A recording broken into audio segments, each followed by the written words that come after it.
প্যারিসে জমকালো আয়োজনের মাধ্যমে প্রতি বছরের বর্ষসেরা ফুটবলারের স্বীকৃতি দেওয়া হয় ব্যালন ডি'অরের মাধ্যমে।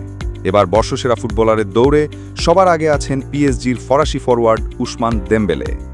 পিএসজির হয়ে ইউরোপীয় ট্রেবল সহ ঘরোয়া শিল্ড জয়ের মধ্য দিয়ে ইতিমধ্যে 4টি শিরোপা নিশ্চিত করে ফেলেছেন এই মুসলিম খেলোয়াড়। আছেন ক্লাব বিশ্বকাপ জয়ের কাছেও।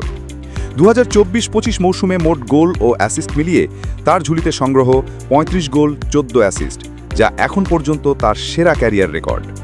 আর এর পরে যার নাম আসবে তিনি বার্সার বিস্ময় বালক লামিনে ইয়ামাল। বার্সার হয়ে দারুণ পারফর্ম করে জিতেছেন ঘরোয়া ট্রেবল।